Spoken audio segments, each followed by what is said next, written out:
হাদিস শরীফে এসেছে নবী করিম সাল্লাল্লাহু আলাইহি ওয়াসাল্লাম বলেন, যখন কোনো মুমিন মুসলমান নামাজ পড়ে, অনেকের নামাজ 100-র ভিতরে 100% আল্লাহর দরবারে উঠে যায়। আবার অনেক মানুষের নামাজ 50-এর ভিতর 50 দুনিয়ায় থাইকা যায়, 50 আল্লাহর দরবারে উঠে যায়। কোন মানুষের নামাজ 100-র ভিতরে 40% আল্লাহর দরবারে উঠে, 60% জমিনে থাইকা যায়। আর কোন মানুষের নামাজ 100-এর ভিতরে 90% জমিনে থাইকা যায়, 10% আল্লাহর দরবারে উঠে যায়। আর কোন মুমিন মুসলমানের নামাজ পড়ে ঠিকই 1% সওয়াব আল্লাহর দরবারে উঠে না।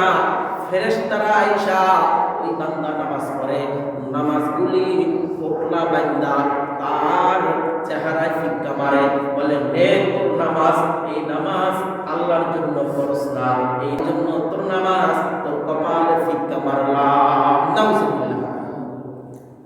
নামাজ সহিহ শুদ্ধ দরকার আছে না নাই? খুশুর সহিত নামাজ, যেই নামাজ রাসূল বলেন মিফতাহুল জান্নাতিস সালাহ, নামাজ বেহেশতের চাবি। যেই নামাজ আপনাকে বেহেশতে নিয়ে যাবে, ওই নামাজ যদি খুশুর সহিত না হয়, ওই নামাজ যদি শুদ্ধভাবে না হয়, ওই নামাজ যদি আল্লাহর সন্তুষ্টির জন্য না হয়, তাহলে জান্নাত চাওয়াতেই আল্লাহর কাছে বোকামি। তাই জন্য নবীজি বলেন, আউয়ালু মা ইউহাসাবু বিহিল আবদ ইয়াউমাল কিয়ামাতিস সালাহ, বান্দারে সর্বপ্রথম কিয়ামতের ময়দানে বান্দার নামাজের হিসাব হবে। যাকাত দিছো এইটা পরে, হজ করছো এইটা পরে, রোজা রাখছো এইটা পরে, কিন্তু বান্দা তুমি নামাজ পড়ছো কিনা এই হিসাবটা সর্বপ্রথম বান্দার আগে নিবেন। কি নিবেন? আগে নিবেন আল্লাহ পাক রব্বুল আলামিন। নামাজে দাঁড়াইয়া যেটা পড়তে হবে, আলহামদুলিল্লাহি রাব্বিল আলামিন আর রহমানির রহিম মালিকি ইয়াউমিদ্দিন, এই সূরা ফাতিহার দরকার আছে না নাই? প্রত্যেকটা রাকাতে এই সূরা ফাতিহার দরকার আছে না নাই? তাহলে এই সূরা ফাতিহা যদি অশুদ্ধ হয়, বান্দারে তোমার নামাজ হয় না, তোমার নামাজ আল্লাহর দরবারে পৌঁছে না।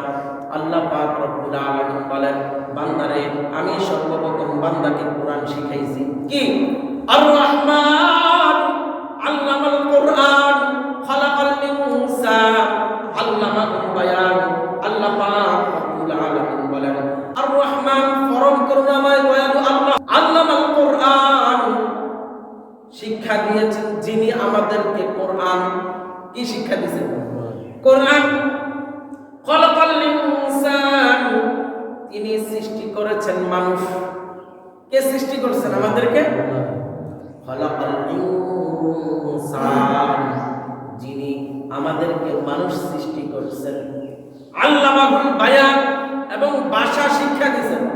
কেউ বাংলা ভাষা, কেউ আরবি ভাষা, কেউ ইংরেজি ভাষা, কারো